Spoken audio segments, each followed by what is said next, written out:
big a test to come. And that was a heavy fall. He's going to try to get to his feet, but he might not be able to make it. The knockout, undoubtedly, the most thrilling moment in boxing, eagerly awaited by all fans. The history of boxing has seen many famous knockouts that have shocked the world. Today, we invite you to recall the fastest victories in the history of boxing of all times. Get comfortable, it's going to be interesting. Kicking off our list is the bout between Naseem Hamed and Said Lawal. March 16, 1996. Glasgow, Scotland. Undefeated Naseem Hamed, nicknamed the Prince, was one of the most charismatic rising stars of that time. His unconventional, sometimes bordering on comedic, fighting style brought fans to ecstasy. Very, very unique. Oh, left hook, and he's got him this time. Leaping right hand by the Prince. And a hard left. In the fight against Said Lawal, Hamed sent his opponent to the canvas with the very first punch upon engagement.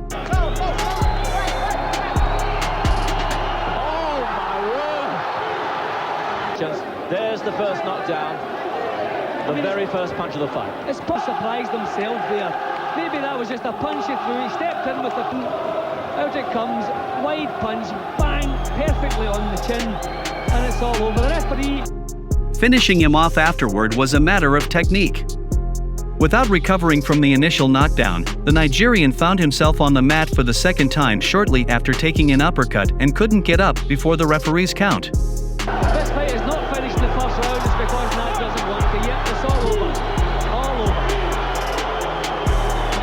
The most clinical finish seen in the British ring. He decided not to. One more punch, doing exactly as he pleases. Tremendous punching and tremendous power. And once again, we're amazed at where Naz finds this power, where the power comes. Two extraordinary punches. And there's the second. The head goes right back, and that uppercut really sorted him out. It took the Prince only 35 seconds for the whole affair. The winner and still featherweight champion of the world, Prince Naseem Hamed. Moving on. Pongsaklek Wonjongkam vs Daisuke Naito.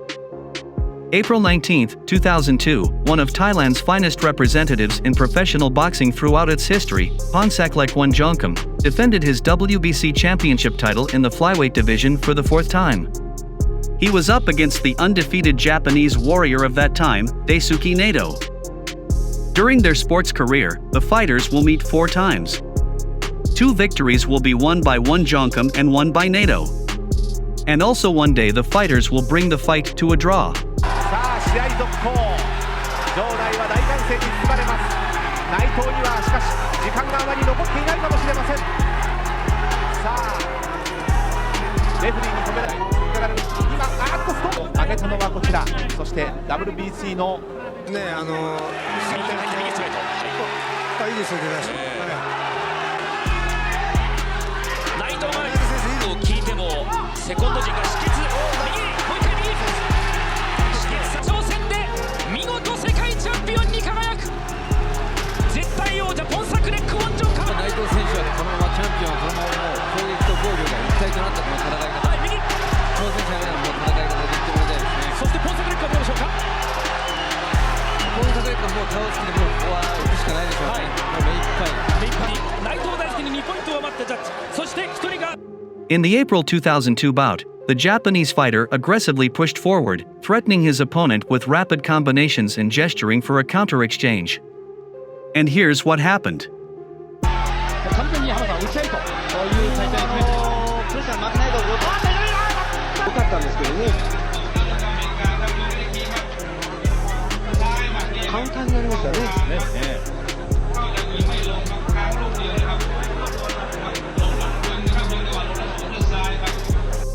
The fight lasted for 34 seconds.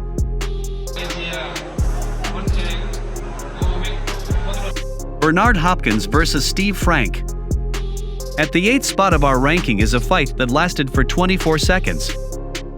On January 27, 1996, the embittered executioner, at that time experiencing a rise from the depths after losing to Roy Jones, to escape from the ropes. Just unbelievable, just all natural talent.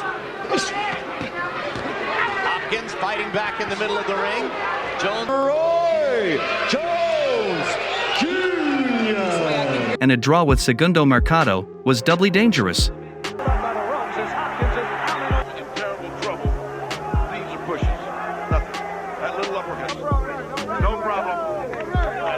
Especially for opponents who did not have fights with such seasoned representatives of the old school of boxing. Steve Frank, who replaced the previously unbeaten Joe Lipsy, endured all the hardships of the life of an underdog in a duel with a peak opponent. It took Bernard Hopkins just 24 seconds to get another victim out of his way. And hope to fight it later in the fight. Now real slow and just looking, dropped the hand and walked right into a nice right hand, crisp, sharp right hand. Atmosphere before. We got in the ring, Frank got clocked with that right hand over the top. Down he went. Bernard Hopkins sets up this right hand and boom, right on the money. And Steve Frank was out. And still champion Bernard, the executioner Hopkins. Well, one of the few times that I can remember. Next up, we have the fight between Icardi and Cornelius Bundridge. On May 6, 2005, in Nantucket, the boxers entered this bout with undefeated records. Icardi had 15 consecutive victories to his name, while Bundridge had 6 more.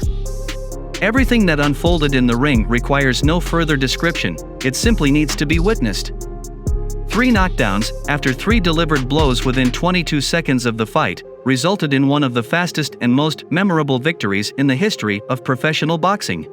Steve, he's in the red. We should mention the guy in the oh, gee, almost it wasn't. What? Counter right hand. That's a double knockdown.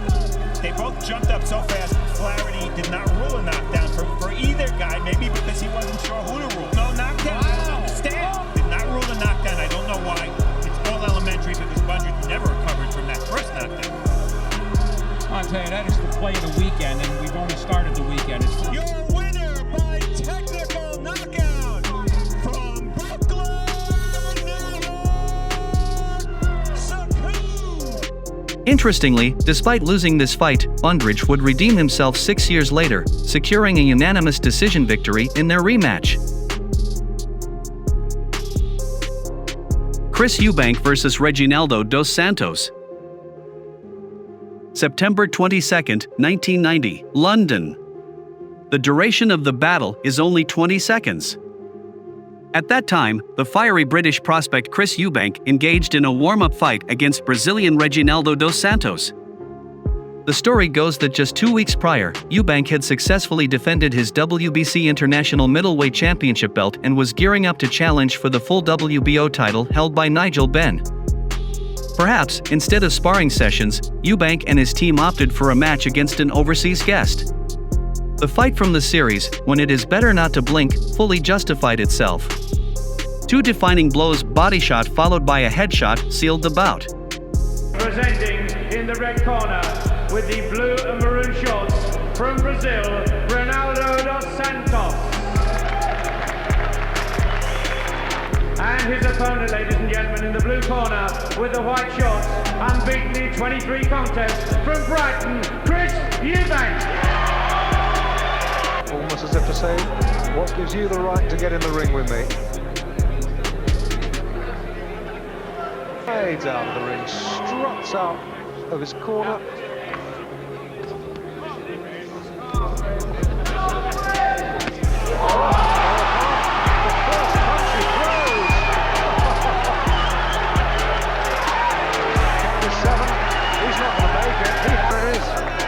Big shot, the first shot he threw and he knocked him sparking. We've seen a lot of Eubanks on pro box, but never as dramatic as that. 20 seconds. Chris Eubank is the winner. 20 seconds. Strength, my velocity impact. Gerald McClellan vs. J. Bell. August 6, 1993, in Bayamon, Puerto Rico, Gerald McClellan carried out his first defense of the WBC middleweight championship, won less than 3 months prior in a match against long-reigning champion Julian Jackson. A big right hand, right off the bat. Jackson's in dire trouble. McClellan looking to finish him up. Seconds into the fight, pummeling Jackson. I'll tell you what, they're going to stop this if he doesn't offer up a punch. This fight's going to be over. He could go down and take an 8 count. I'll tell you, it gets better than getting hit like that.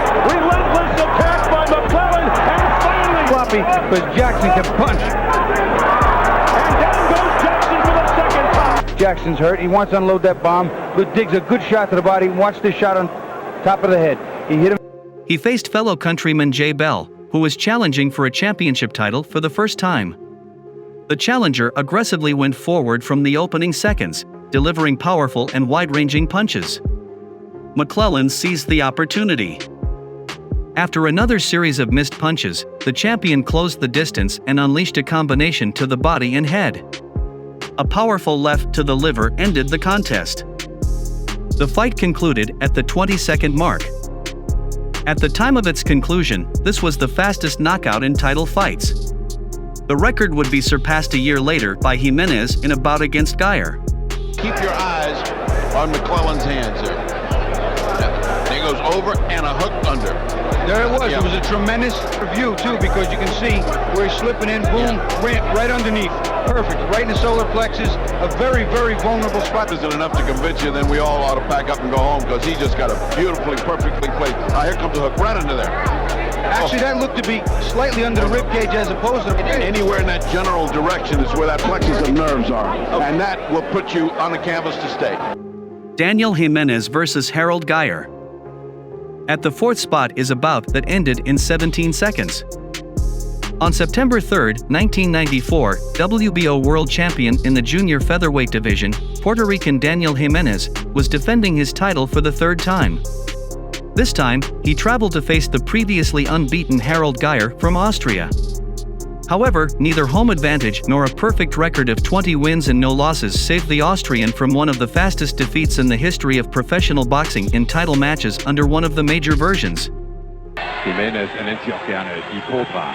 Und der möchte Harry Geyer die Giftzähne ziehen.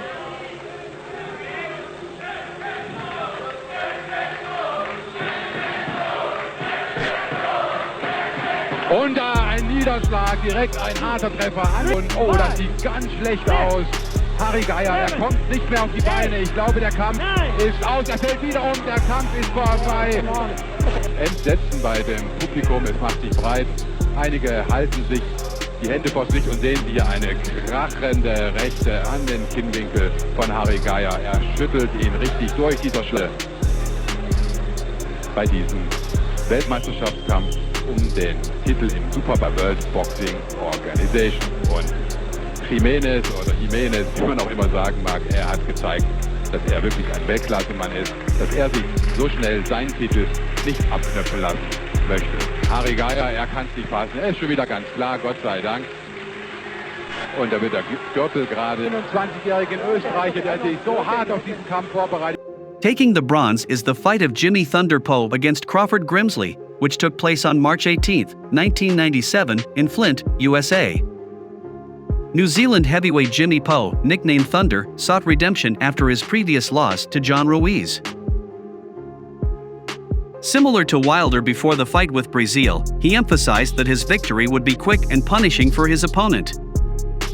Thunder focused on his devastating right, but few paid attention to his words before the match. And yet, American Grimsley, also known as the Terminator, fell to the canvas after an announced right-hand blow just 13 seconds into the fight. By knockout, and now Grimsley. Here's what happened. Boom, no, right on the side of the head. Don't go out there and mess around. Correct. Dragging the jab back. Look how relaxed Grimsley is. Crawford Grimsley came in tonight's fight trying to prove something. Prove that he was a big man. He could take a punch. He was going to prove that he could deliver a punch. With the 10 count, it lasts 13 seconds. Here's your winner, the man from down under, James Thunder. Zolani Tete versus Sibaniso Ganya.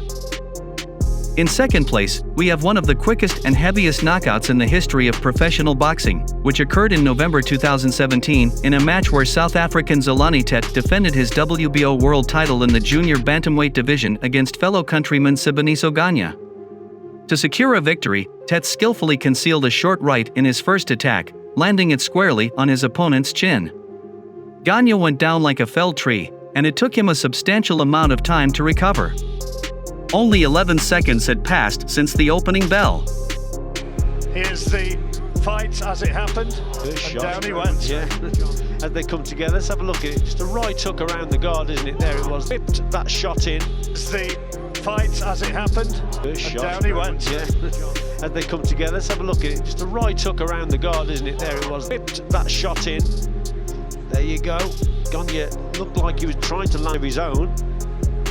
Oh, he just dropped his hand slightly, didn't he? And he just whipped it around the guard. The winner by technical countout, and still the WBO bantamweight champion of...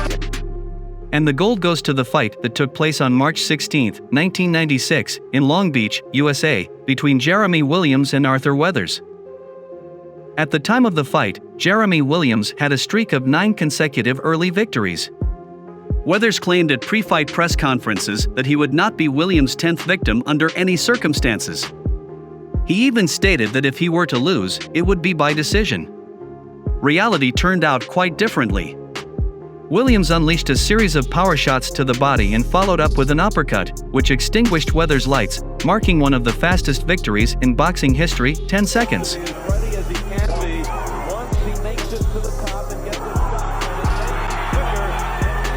You know how he got his nickname right here. One punch, which may have been low. Down to the body, up to the head, and correct. The big left hook even knocked balance. Punch on the inside, leaning over, correct. Crunching blow right to the point of the chin. Art history. It's over. Not in the night of the young heavyweights. On Friday night, then he has to come to journeyman, and it is a stormy few seconds. Williams has been lifting weights. He's been settling down more in his punches and trying to dig in. Jeremy Williams showed you he has it. Well, I guess Jeremy Williams will not be. Friends, if you enjoyed the video and would like to see more, please write it in the comments and don't forget to like and share.